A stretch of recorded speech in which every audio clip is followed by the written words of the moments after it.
하나님께서 우리에게 주시는 말씀은 사도행전 12장 24절부터 13장 3절까지의 말씀입니다. 제가 봉독하겠습니다. 24절부터죠. 하나님의 말씀이 점점 더 널리 퍼지고 믿는 사람이 많아졌다.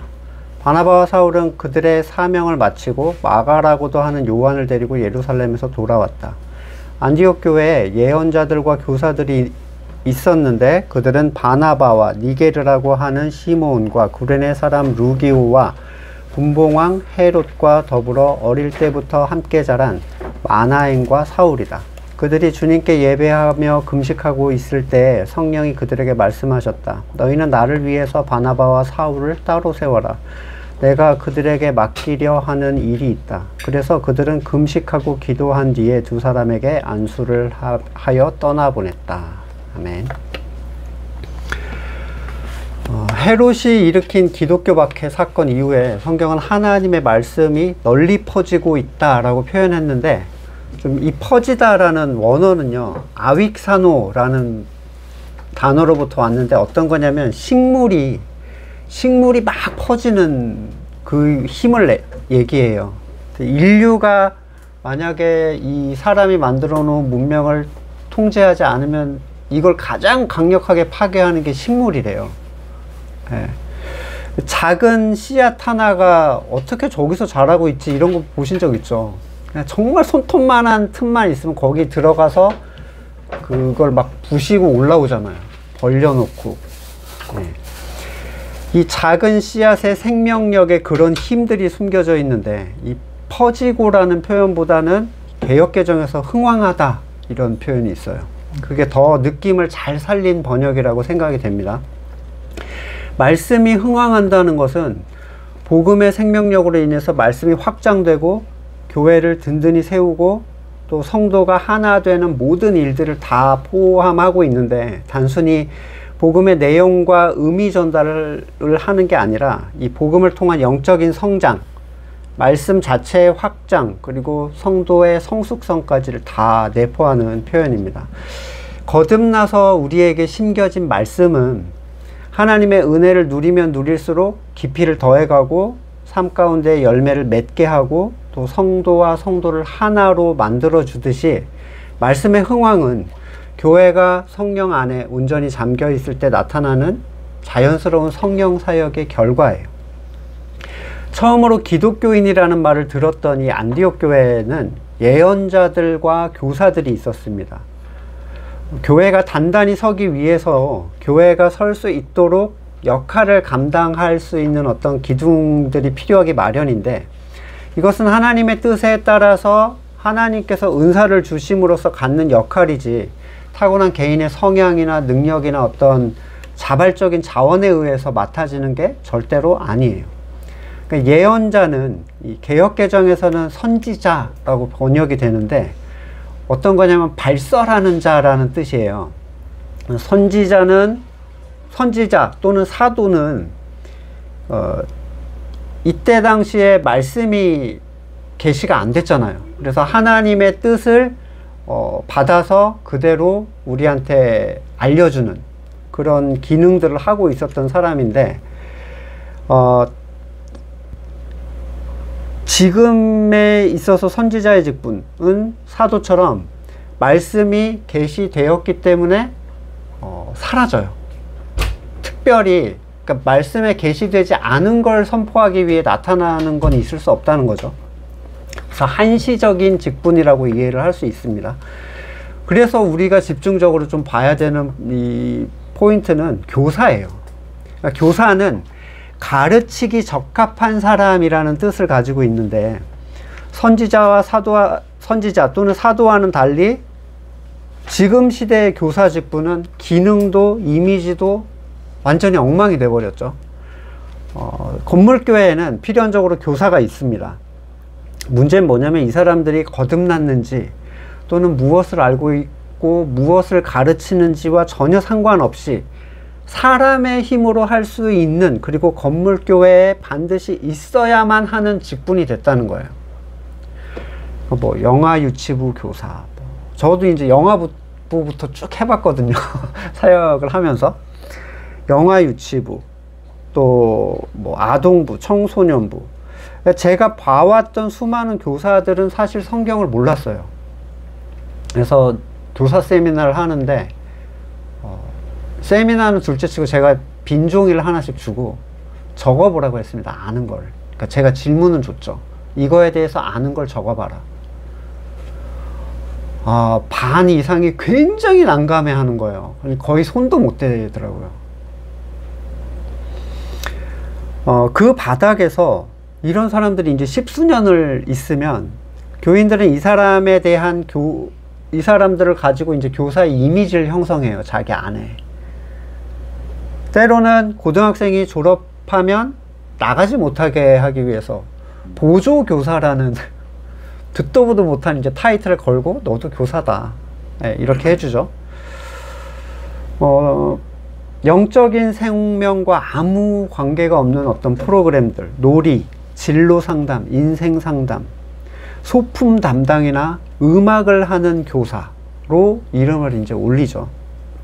너무나도 일반적이어서 이게 무슨 문제냐라고 할 정도인데, 공과는 공과책에 교사용 해설서가 있습니다. 좀 있어 보이게 말할 수 있는 내용을 담아놨죠. 아이들의 거에는 문제만 이제 있고, 그러니까 염려할 게 없는 거예요. 부교육자 시절에 이렇게 지하철 타고 가면 청년들이 해설서를 막 보고 있는 사람들이 이렇게 눈에 보여요. 가기 전에 이제 할 말을 준비하는 거죠. 근데 그런 사람들은 그래도 좀 양반이에요. 공과책을 덮고 자기의 인생 철학을 얘기하는 사람도 굉장히 많아요. 내가 살아보니까 말이지 이러면서 다 필요 없어 뭐 이런 어떤 자기 인생 철학, 또는 그냥 먹이고 놀아주는 거, 그걸 이제 교사의 역할이라고 생각하는 분들도 심심치 않게 봤습니다. 디모데후서 1장 11절에 나는 이 복음을 전하는 선포자와 사도와 교사로 임명을 받았습니다. 바울은 자기를 교사로 소개를 하고 있습니다. 클래스가 다르죠. 바울이 교사라고 자기를 얘기했는데 지금의 교사의 느낌하고 완전 달라요. 당시 교사는 이 탁월한 영적인 지혜로 하나님의 말씀을 바르게 가르치는 사람들을 의미했는데, 따라서 교사는 하나의 건물교회 부서 나누고 반마다 하나씩 있는 절대로 그런 흔한 존재가 아니었습니다. 사역을 했던 한 교회에서는 총회 교육부에서 온 강사가 이런 얘기를 하는 거예요. 와서 교육으로 된다. 어려서부터 교육을 하면 얘를 바른 신앙인으로 키울 수 있다. 저는 뒤에서 앉아서 이제 부글부글 하고 있는데, 총회에서 온 강사인데 제가 거기다 막 뭐라고 하면 어떻겠어요. 그러니까. 근데 아무도 반응하지 않는 거예요. 그 말에 대해서 무슨 말을 하는지 인지를 못하고 있다라는 생각이 들 정도로. 어린 시절부터 잘 교육하면 바른 신앙인이 될 수 있는가? 그러면 유대인은 교육받지 못해서 그렇게 된 것인가? 고린도전서 12장 28절에 하나님께서 교회 안에 몇몇 일꾼을 세우셨습니다. 첫째는 사도요, 둘째는 예언자, 선지자, 셋째는 교사, 그 다음에 기적을 행하고 병을 고치고 어쩌고가 나와요. 이 넘버링은요, 중요도를 얘기하는 거예요. 지금 여기서의 넘버링은. 예, 그러니까 직분에 따라 우리가 뭐 누가 더 중요하다 말다라는 게 없지만, 그래도 여기다 순번을 매긴 것은 그 가치, 왜냐면 이 말씀에 대한 가치를 지금 여기다 중요를 나눈 거지, 직분이 중요하다는 얘기보다는 말씀을 깊이 핵심적으로 다루는 것에 대한 중요도를 둔 거죠.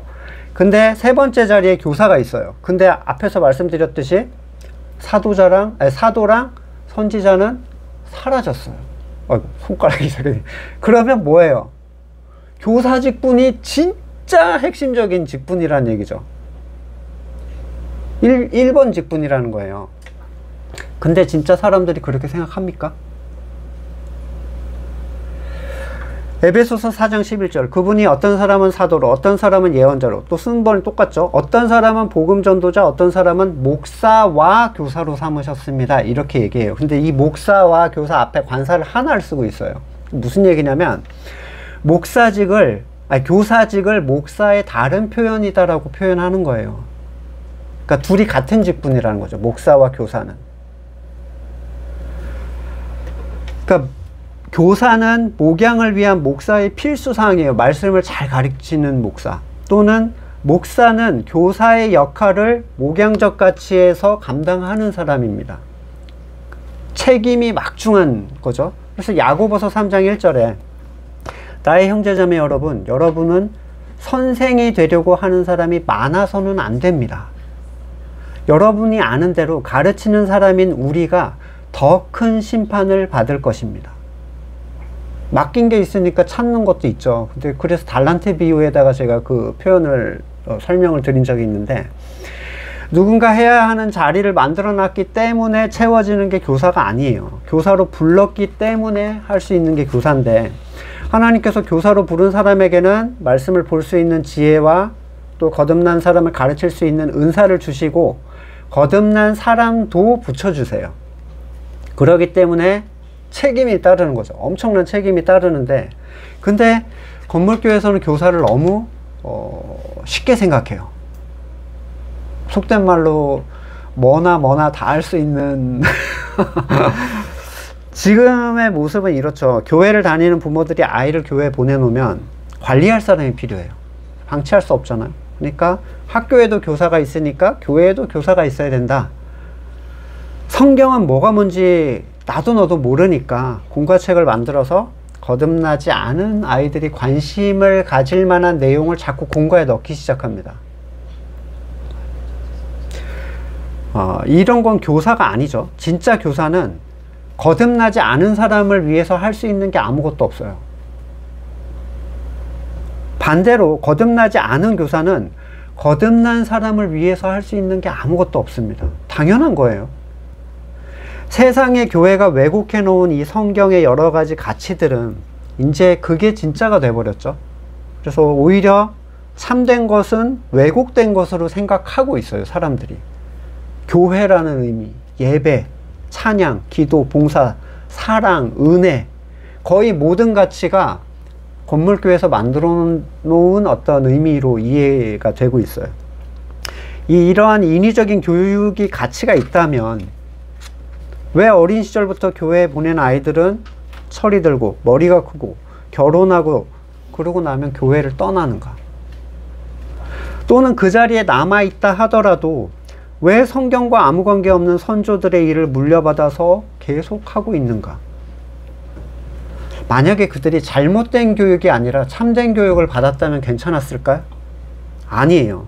거듭남은 교육의 문제가 아니기 때문이에요. 택하심의 문제죠. 정말 거듭난 사람에게는 왜곡된 가치가 채움을 줄 수가 없습니다. 그래서 만족을 할 수 없어서 참된 것을 계속 찾아 헤매요. 그냥 현상이에요. 그러니까 목사가 잘못 가르쳤기 때문에 우리가 이렇게 된 거야 라고 얘기할 필요가 없다는 거예요. 하지만 세상은 이 가짜 교사들을 제거할 수가 없습니다. 그러니까 그들도 알아요. 이 사람들이 성경을 잘 모른다는 걸. 하지만 제거할 수 없어. 왜? 제거하면 마치 아무것도 안 돌아가는 판이 돼버리는 거예요. 우리 애들은 누가 봐 그러면? 소는 누가 키워? 이거죠. 1절 본문에 바나바와 시므온이 그 하나의 불변사를 쓰고 있고 루기오, 마나엔, 사울이 하나의 불변사를 쓰는데 뭐 문법적인 내용은 뒤로 하고 무슨 얘기냐면 이 언어학자들은 바나바와 시므온이 예언자로서의 역할을 하고 있었고 뒤에 루기오, 마나엔, 사울이 교사로서의 역할을 이 안디옥 교회에서 감당하고 있었다고 문법적인 틀 안에서 이해를 하고 있습니다. 이 사람들을 살펴보면 좀 특별한데, 뭐 바나바와 사울은 우리가 계속 그 과거에서 살펴봤기 때문에 넘어가고, 니게르라고 하는 시므온, 이 사람 앞에 니게르는 느낌이 있죠. 검은이라는 라틴어예요. 그래서 니그로라는 흑인을 가르치는 그 용어도 여기에서 왔습니다. 이 시므온은 리비아 지역 사람으로 구레네 사람이었을 가능성이 많다라고 하는데, 뭐 구레네 시몬이지 않을까라는 추측들도 있어요. 추측입니다. 근데 여튼 이방인도 생긴 게 비슷한 이방인이 아니라 완전 다른 이방인인 거예요. 굉장히 충격적이죠, 이 유대인들한테는. 그리고 구레네 사람 루기오, 로마서 16장에 언급되는 바울의 친척인 누기오일 것이다 라고 추측을 하기도 하고, 또 그 출신 지역을 보면 구레네로 되어 있는데 아마 사도행전 11장에서 안디옥 이방 사람에게 복음을 전한, 다들 유대인한테만 전했는데 좀 과감하게 이방인한테 전한 사람이 있었죠. 그 사람들이 이 구레네 사람이었거든요. 11장 20절 보시면, 그런데 그들 가운데서 키프로스 사람과 구레네 사람 몇이 있었는데 그들은 안디옥에 이르러서 그리스 사람들에게도 말을 하여 주 예수를 전했다. 예. 그리고 만화에는 분봉왕 헤롯의 젖동생으로 소개가 되는데, 젖동생은 함께 자란 사람이에요. 그 마나엔의 어머니가 헤롯의 유모인 거죠. 이 헤롯은 헤롯 안디바를 가리키고 있는데, 12장에서 야고보를 죽이고 벌레 먹혀 죽은 사람은 헤롯 아그리파 1세예요. 그러니까 둘은 함께 자랐지만 완전 다른 삶을 살고 있죠. 거듭난 환경, 거듭남이라는 건 환경, 교육에 따라서 영향을 받아 발생하는 게 아니에요. 너무 분명하죠. 한 집안에 분쟁이 일어난다, 예수님이 말씀하셨어요. 왜냐하면 거듭난 사람이 발생했기 때문에. 둘이 셋과 셋이 둘과 다투게 될 것이다. 누가복음 12장 51절, 내가 평화를 주러 온 줄 아냐? 내가 너희에게 말한다. 그렇지 않다. 도리어 분열을 일으키러 왔다. 이제부터 한 집안에서 5 식구가 서로 갈라져서 셋이 둘에게, 둘이 셋에게 맞설 것이다. 아버지가 아들에게, 아들이 아버지에게, 어머니가 딸에게, 딸이 어머니에게, 시어머니 며느리에게, 며느리가 시어머니에게 맞서고 서로 갈라질 것이다. 함께 자라온 사이임에도 불구하고 전혀 다른 길을 걷는 이유는 그에게 다른 생명이 생겼기 때문입니다. 이 거듭남이라는 건요, 내가 잘 알던 그 사람을 완전 다른 사람처럼 느끼게 만들어 버려요. 안디옥 교회를 잘 지지해 주던 이 일꾼들은 안디옥을 복음화했던 사람들이 주축이 되었던 것으로 생각이 돼요. 그러니까 복음을 전한 사람들이 기둥의 역할을 이제 감당을 한 거죠. 그런데 그들이 주님께 예배하며 금식하고 있을 때 성령의 지시를 듣게 됩니다. 자, 우리가 생각해 보세요. 예배하며 금식하고 있을 때 하면 뭐가 생각이 나시나요? 별로 크게 의미를 부여하지 않죠. 떠오르는 그림이 있습니다. 함께 모여서 정해진 시간에 예전을 행하는 것, 또 밥을 먹지 않는 금식을 하는 것. 근데 원어적 의미에서 예배를 드린다는 의미가 아니에요. 그러니까 오히려 개역 개정에는 주를 섬긴다라고 표현했거든요. 그게 맞는 번역인데, 주를 섬기며 금식하고 있을 때가 정확합니다. 헬라어로 예배하다는 건 프로스퀴네오 또는 아트네이아라는 두 가지 이 단어를 써요. 근데 지금 본문에서 섬긴다라는 용어는 국가적인 국가를 위하여 뭔가 행하는 자발적인 봉사, 레이투르게오라는 용어를 쓰고 있어요. 그러니까 예배를 한 게 아니라 섬겼다라는 의미라는 거예요. 무슨 말이냐면, 우리가 생각하는 모여서 11시 예배 이런 게 아니라 각자가 자기에게 주어진 하나님의 나라에 속한 일을 감당해내면서 라는 얘기예요. 이 섬김을 위해서 금식을 했다는 거죠. 자, 그러면 우리가 지금 봐야 될 건 금식에 대한 의미를 다시 한번 생각해 봐야 된다는 거예요. 뭐가 금식인가? 무엇을 위해 금식하는가? 금식의 결과는 무엇인가? 자, 교만한 유대인들에게 있어서 금식은 뭐였냐면 하나님께 자기를 어필하는 수단이었습니다. 그리고 자신의 의를 타인에게 드러내는 수단이기도 했어요. 나 이렇게 경건해. 나 이렇게 이 신앙을 위해서 고통당하고 있어. 전에 있던 한 교회 어떤 사모님이 점심시간만 되면 구석에 딱 앉아 있는 거예요. 그래서 가서 식사하셔서 다들 물어보잖아요. 금식이에요. 이렇게 하고. 왜 그 시간에 왜 굳이 하지? 그러니까 저는 좀 기분이 별로 안 좋더라고요. 아주 그걸 반복을 자주 하는 분이었거든요. 자, 복음서에 보면 외식적인 바리새인들은 자기의 금식 사실을 알리기 위해서 낯을 씻지 않았다고 해요. 너무 힘든 거지. 초췌하게 보여져. 그리고 슬픈 기색을 내세워 보이고, 심지어 그들은 다른 이들이 금식하지 않는다는 사실로 막 비난을 합니다. 하지만 그들의 금식은 자기 의를 세우기 위한 것일 뿐 하나님께서 받으시는 게 아니었는데, 이것은 이사야 시대에도 마찬가지였어요. 당시 이스라엘은 자신이 금식을 하면 하나님이 알아줄 것이다 라고 생각을 했습니다. 그들의 금식은 하나님이 자신을 주목하게 만드는 수단이었어요. 이거 봐, 나 이렇게 배고파. 그리고 막 단식 투쟁하는 거 있잖아요. 아, 왜 그래? 막 이러면서 찾아가서 뭐 어떻게 좀 해주려고 하잖아요, 지금도. 그리고 자기 선을 얻어내기 위한 수단. 참된 회개나 돌이킴이 없는 가식이었죠. 본래 이스라엘 사회에 정해진 금식은 1년에 한 번이었어요. 1년에 한 번. 언제냐면 대속죄일. 그 날을 스스로 괴롭게 하는 날이다 라고 표현하는데, 레위기 16장 29절에 보면, 다음은 너희가 길이 지켜야 할 규례이다. 일곱째 달, 그 달 10일은 너희가 스스로 고행을 하는 날이니 아무 일도 하여서는 안 된다. 이것은 이스라엘 사람이거나 너희와 함께하는 외국 사람이거나 다 지켜야 된다. 여기서 이 고행하는 날이라는 것은 금식에 대한 다른 표현이에요. 금식하는 날이라는 거죠. 그러나 우리가 잘 알듯이 역시나 이 장로들은 정해진 것의 본질도 지키지 않으면서 율법 규정 외에 더 많은 금식일을 만들어냅니다. 그러나 하나님께서 받으시는 금식은 구약에서 보시면 에스더 또는 니느웨의 금식, 그리고 아합이 스스로 겸비하면서 금식하죠. 그런 회개를 근본으로 하는 금식, 겸손한 자세를 가지고 하나님의 도움을 구하는 금식이 하나님이 받으시는 금식이었어요. 하지만 사람들은 스스로 고통을 통해서 하나님의 시선을 자기에게 돌리고 내 뜻을 이루는 어떤 수단으로 금식을 행하는 사람들이 대부분이었습니다. 때로는 자기의 육체적 정욕을 재우기 위해서 금식하는 경우도 많았어요. 일종의 육적 고행인데, 사람이 밥을 굶으면 모든 욕구가 사라집니다. 힘은 빠지고 축 늘어져서 미움, 욕심, 모든 게 사라져요. 누가 미워요? 배고파 죽겠는데.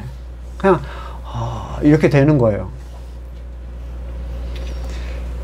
그게 이러한 부정적인 요소가 다 사라진 것처럼 잠깐 보여요. 그러나 성경이 성도에게 말하는 변화는 그런 인위적인 종류의 일시적 변화가 아니에요. 언제든 배를 채우면 다시 돌아오는 거잖아요. 그런 육체의 정욕을 금식으로 제어하는 것은 금식의 본질적 목적이 아닙니다. 오히려 율법적이고 비성경적 방식이에요. 굶어서 내 힘을 빼서 사람을 좀 순하게 만드는 거죠. 심지어 타 종교에서도 같은 이유로 금식합니다. 이사야는 하나님께서 기뻐하시는 금식에 대해서 분명히 언급하는데, 뭐 같이 한번 찾아보시면 좋겠어요. 이사야 58장에 나오는데, 바른 금식에 대해서 말하기 전에 엉터리 금식에 대한 책망을 해요. 근데 뭐라고 하냐면, 목소리를 크게 내어 외쳐라, 주저하지 말아라. 58장 1절, 너의 목소리를 나팔 소리처럼 높여서 나의 백성에게 그들의 허물을 알리고 야곱의 집에 그 죄를 알려라. 이렇게 크게 외치라고 말하는 건 뭐냐면, 이 죄를 전혀 죄로 인식하지 못하고 있는 상황인 거죠. 2절, 그들이 마치예요. 마치부터 이어집니다.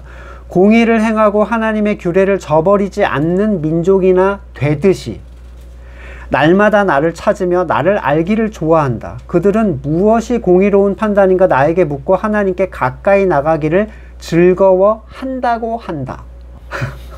마치. 그러니까 하나님을 날마다 찾는 것, 그분의 길을 알기 좋아하는 것, 하나님께 물으며 즐겁다고 하는 것, 그게 의미가 있습니까? 마치가 돼버리면. 이 사람들도 그랬어요. 나는 하나님을 찾는 게 제일 좋아. 난 너무 즐거워. 마치 그런 것처럼. 근데 하나님 눈은 무속이죠. 진정으로 그런 게 아니라는 거예요. 스스로 그런 존재인 것처럼 행동한 거죠. 하나님은 그들에 대해 마치 그런 존재나 되는 것처럼 떠벌리고 다닌다고 책망을 하고 계세요. 3절, 주님께서 보시지도 않는데 우리가 무엇 때문에 금식합니까? 알아주지도 않는데 우리가 무엇 때문에 고행하겠습니까? 이 얘기가 뭐냐면, 열심히 금식을 하면 뭐예요? 주님 여기 있어요. 나 봐주세요. 나 지금 슬퍼요. 나 위로받아야 돼요. 이렇게 하고 밥을 굶었는데 내가 원하는 게 하나도 안 일어나네. 이럴 거면 내가 뭐하러 금식해? 이렇게 얘기하는 거예요, 지금. 불평이죠. 내가 주님의 시선을 나한테 땡기려고 금식했는데 아무 일도 안 일어나. 이러면 할 필요 없잖아요. 이렇게 얘기하는 거죠. 너희들이 금식하는 날 너희 자신의 향락만 찾고 일꾼들에게 무리하게 일을 시킨다. 너희가 다투고 싸우면서 금식하는구나. 이렇게 못된 주먹질이나 하려고 금식하느냐. 너의 목소리를 저 높은 곳에 들리게 할 생각이 있다면 오늘과 같은 이런 금식을 해서는 안 된다. 네, 겉으로는 불쌍한 척 밥을 굶고 있었지만 속에서는 자기 탐욕을 위해서 하나님한테 조금 더 양보할 생각이 없는 거예요. 5절, 이것이 어떻게 내가 기뻐하는 금식이겠느냐. 이것이 어찌 사람이 통회하며 괴로워하는 날이 되겠느냐. 머리를 갈대처럼 숙이고 굵은 배와 재를 깔고 앉는다고 해서, 외적으로 모양만 지금 나타내죠. 이게 어떻게 금식이라고 하겠으며 주님께서 너희를 기쁘게 반기시는 날이라고 할 수 있겠느냐. 분명하게 언급되는 부분은 이게 어찌 통회하며 괴로워하는 날이냐 하는 거예요. 금식의 핵심은 심적인 부분에서 시작이 됩니다. 통회. 엄청나게 괴로워야 돼요. 대속죄일에 명령된 금식이잖아요. 뭐예요? 속죄라는 이유 때문에 괴로워서 금식이 나타나야 되는데 율법적으로 그냥 박아 놓으신 거죠. 잘 생각해 보세요. 정말 큰 잘못을 저질러서 엄청난 피해를 일으켰어. 그런 일들이 한 번씩 있잖아요. 생각해 보세요. 밥이 들어가시든가요? 이런 얘기 있죠. 밥이 넘어가냐?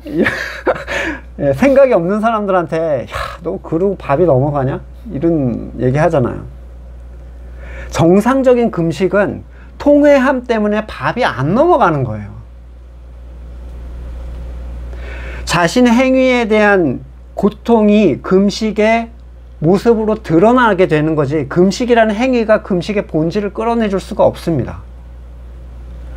하나님에 대한 소통의 간구가 기도의 행위로 나타나는 거지, 기도의 행위가 하나님과의 소통을 만들어내지 못해요.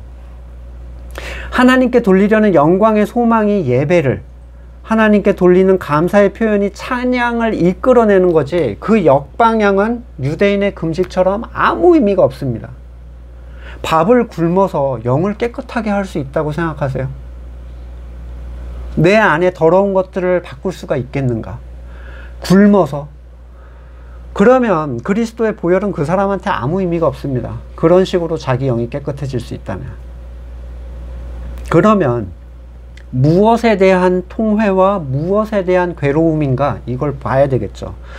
교회 일을 열심히 하지 못한 것에 대한 통회, 세상 일이 안 풀리고 살기가 팍팍한 내 선이 이루어지지 않은 것에 대한 괴로움, 이런 금식을 얘기하는 게 아니에요. 나라는 존재 자체에 대한 괴로움이에요. 도저히 내 존재가 희망이 없구나. 정말 나는 도움 없이는 아무것도 할 수 없구나. 내가 추구하는 모든 선이 하나님께 적이가 되고 하나님을 대적하는 일이 되었구나라는 통회와 괴로움. 이게 내적으로 없는 사람이 100일을 금식한다고 해서 그게 무슨 의미가 있겠어요? 자기 의를 위한 기록갱신이에요. 이 통회하는 마음과 괴로움으로부터 나온 행위적 모습이 이 금식인 거죠. 밥이 안 들어가. 이것만 생각하면. 예수님은 왜 금식을 하셨을까요? 가장 절망적이며 무능한 사람이라는 존재가 되신 거예요.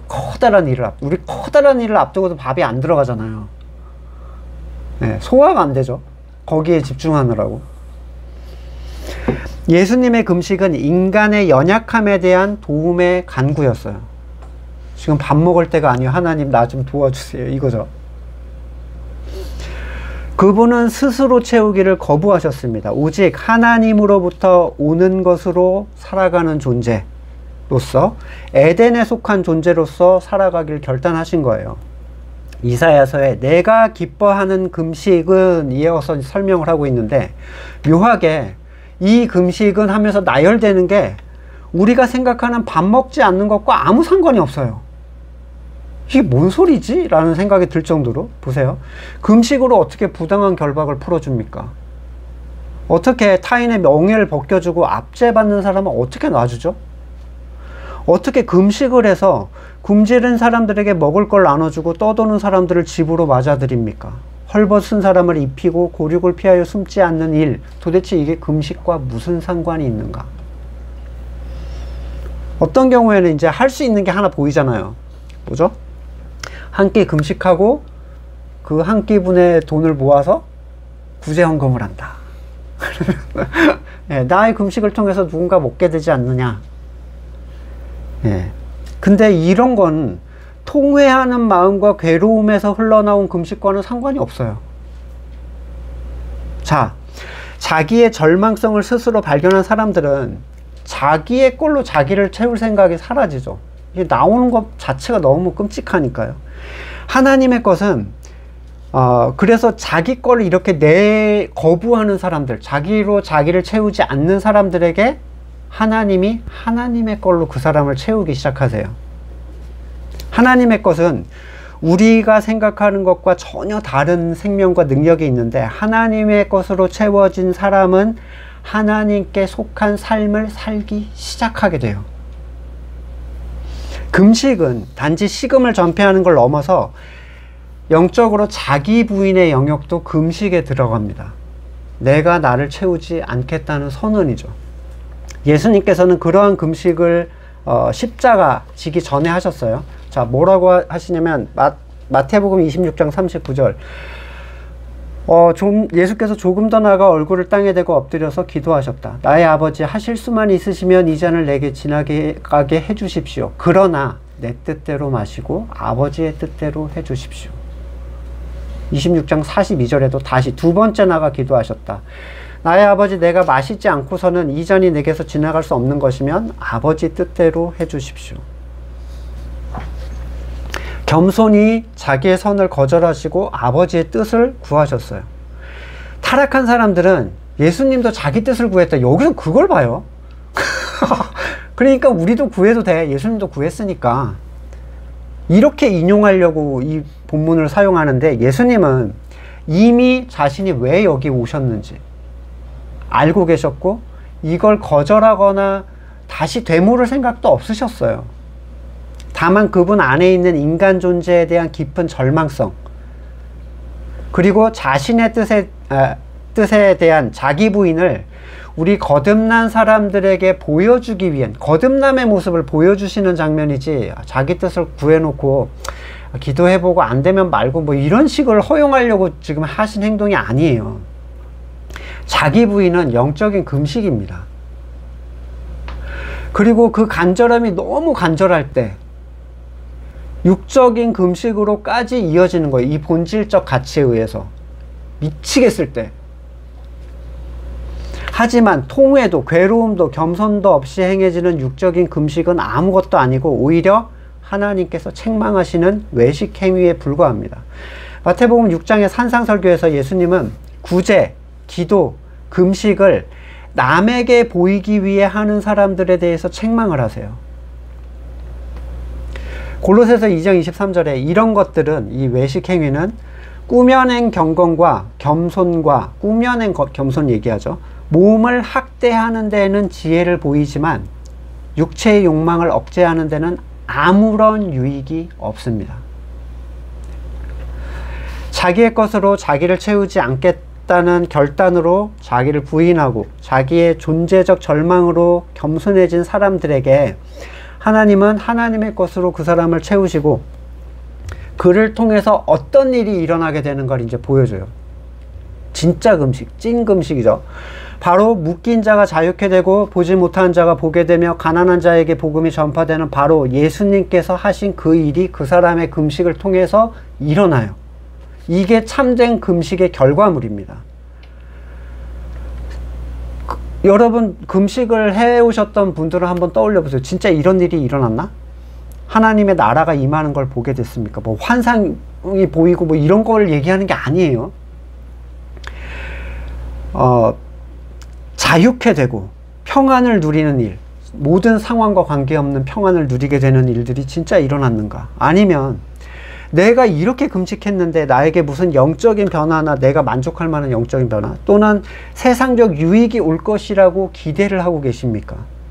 참된 금식은 하나님의 나라를 그의 삶의 자리 가운데 임하게 해줘요. 의에 줄이고 목마른 자는 복이 있다. 그들이 배부를 것이다. 마태복음 5장 6절에. 그리하면 참된 금식을 통해 그런 일이 일어나게 되면 어떻게 되는가? 말 그대로 세상의 빛의 존재가 된다는 거예요. 그는 세상에서 완전히 구별된 자로서 그리스도의 빛을 품은 자로서 존재를 드러내게 됩니다. 그게 하나님을 영광되게 해요. 마태복음 5장 16절 이와 같이 너희의 빛을 사람에게 비춰서 그들이 너희의 착한 행실을 보고, 이 착한 행실은 하나님께 속한 행실을 얘기하는 거예요. 도덕적 착함을 얘기하는 게 아니에요. 착한 행실을 보고 하늘에 계신 너희 아버지께 영광을 돌리게 해라. 그러니까 그 사람들이 이 행동을 보고 뭐라고 표현하든 간에 그건 하나님한테 영광이에요. 이사야서에서는 그러한 자에게 이런 약속을 해줍니다. 그의 모든 연약함은 회복될 것이고 그리스도께서 그의 앞에 서시면서 하나님의 영광이 그를 보호하실 것이다. 그때 주님을 부르면 즉각적인 응답이 이루어집니다. 왜냐하면 그가 머리 대신 그리스도의 뜻을 구하는 자, 완전히 강건한 교회의 지체가 되었기 때문이에요. 왜 들어주지 않겠냐는 거죠. 요한복음 15장 7절 너희가 내 안에 머물러 있고 내 말이 너희 안에 머물러 있으면 너희가 무엇을 구하든지 다 그대로 이루어질 것이다. 앞에 표현은 제끼고 무엇을 구하면 이루어진다 이 얘기만 하잖아요.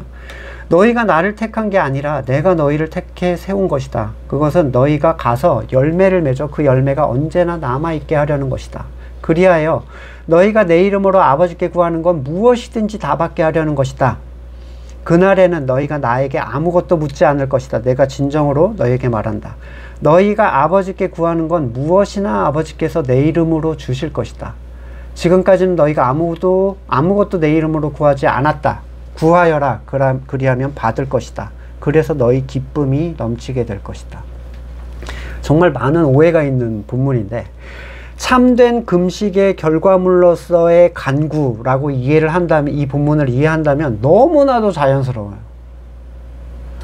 이러한 결과를 누린 사람의 영혼은 그 처한 상황과 관계없이 늘 만족을 누리게 되고 그의 안에 영생하도록 하는 생명수가 흘러나와서 주변에 흘러가기 시작합니다. 58장 이사야 58장 11절 아까 이어서 보시면 주님께서 너를 늘 인도하시고 메마른 곳에서도 너의 영혼을 충족시켜 주시며 너의 뼈마디에 원기를 주실 것이다. 너는 마치 물된 동산처럼 되고 물이 끊이지 않는 샘처럼 될 것이다. 이게 금식의 결과물이에요. 어마어마한 내용이잖아요. 오늘 본문은 13장 3절 그들이 금식하고 기도한 뒤에 라는 이 짧은 문장 안에서 우리가 상상하거나 기대할 수 있는 일반적인 가치를 뛰어넘는 일들이, 영적인 일들이 이 안에 있었고 그 일의 결과로서 성령님의 음성이 그들에게 임합니다. 사울과 바나바를 이 5명의 기둥 그룹이었는데 사울과 바나바를 떼서 나누라는 거예요. 한참 잘 돌아가고 있던 이 안디옥 교회 예언자 중에 하나, 교사 중 하나를 뗀 거죠. 그것도 가장 탁월하게 여겨지는 둘이었어요. 이 사람들을 세워서 다른 곳으로 지금 보내려고 합니다. 이것은 안디옥에 대한 어떤 희생이다라고 이해를 하면 안 되는데 그곳에는 그 둘의 자리를 채울 수 있는 존재들을 하나님이 다시 부여하실 거예요. 그렇죠? 그 능력을 부여해 주시겠죠. 안디옥은 다른 이방 교회와 하나의 교회지 분리된 교회가 아닙니다. 하나님께서 사용하신다면 머리 되신 그리스도 안에서 일어나는 일이기 때문에 그 선하신 인도하심을 믿고 따라갈 뿐이에요. 이 명령이 있자 안디옥 교회가 갑자기 금식을 해요. 무슨 의미, 어떤 목적이 있다고 했죠? 금식엔 인간의 교만한 본성에 대한 통회, 괴로움, 그리고 연약함에 대한 의지적 간구, 하나님의 나라가 임하기를 기대하는 소망 같은 것들이 있어요. 둘을 따로 세우라고 했을 때 아마 금식을 해야 될 필요성을 느꼈던 것 같아요. 첫 번째는 보내기 싫었을 수가 있죠. 더 이렇게 강력해졌으면 좋겠는데 이 메인인 사람들을 떠나보내라고? 또 하나는 두려웠을 수도 있어요. 저들이 가면 우리는 어떻게 되는 거지? 하지만 자신의 뜻을 부인하고 하나님의 뜻을 인정하는 일을 위해서 금식을 합니다. 그리고 기도했어요. 그리고 나서 결단하죠. 기꺼이 두 사람을 떠나보내는 것으로. 모든 참된 교회에 대한 공동체성, 하나라는 거예요. 진짜 교회는 하나입니다. 상들은 떨어져 있지만 지역교회로서 떨어져 있을 뿐이죠. 그들도 모두 거듭남을 경험한 사람들이고 하나님께서 창세 전에 택하여 부르신 사람들이며 그들도 우리처럼 하나님과 온전한 연합을 소망하고 하나님의 나라가 임하기를 기다리고 있는 사람들이라면 그들을 위해 사람을 보내는 것을 왜 불편하게 여기겠는가? 불과 3절 정도에 불과한 짧은 본문의 내용이지만 이 본문 속에는 초대교회의 많은 상황들, 고민, 선택, 그리고 연합의 가치가 담겨 있는 걸 보게 됩니다. 하나님의 일하심을 볼 때 사람은 자기 선과 충돌을 일으킬 수밖에 없어요. 내가 생각하는 대로 안 하시거든요, 하나님은. 그분은 우리가 예측하거나 상상할 수 없는 방식을 늘 사용하시기 때문이에요. 그럴 때마다 우리는 우리가 어떤 존재인지를 기억하고 자신의 선의 가치를 주장했던 것들을 통회하고 괴로워하면서 하나님의 선을 다시 간구하는, 기다리는 일. 이것은 지금 우리의 일상에서도 늘 있어야 하는 금식에 속한 일입니다. 이렇게 하시겠지라는 어설픈 추측과 계획들은 금식이라는 통회의 자리로 우리를 데리고 갈 것이고 그 결과는 하나님의 나라가 우리 가운데 임하게 하는 놀라운 가치를 우리에게 드러내 줄 것입니다. 말씀을 놓고 같이 기도하겠습니다. 참된 금식이라는 가치에 대해서도 한번 생각을 해보시고 이것들이 줄 수 있는 유익, 그리고 이게 왜 시작이 되어야 하는가, 무엇 때문에 이것을 해야 하는가, 그리고 교회 하나됨에 대한 가치들 여러 가지 의미에서 말씀을 놓고 같이 잠깐 묵상하시고 제가 기도하겠습니다. 하나님의 교회를 하나님께서 직접 돌보시는 그 지혜와 사랑을 찬양합니다. 애통하는 마음을 허락하여 주시옵소서. 우리에게 어떠한 선도 의도 없음을 고백합니다. 겸손한 마음으로 하나님의 나라와 의를 구하는 우리가 되기를 소망합니다. 지금은 우리 구주 예수 그리스도의 은혜와 하나님의 사랑과 성령의 교통하심이 온전히 하나 되기를 소망하는 우리 성도들, 그의 삶의 자리 가운데 지금으로부터 영원까지 함께 하시기를 간절히 축원드립니다. 아멘.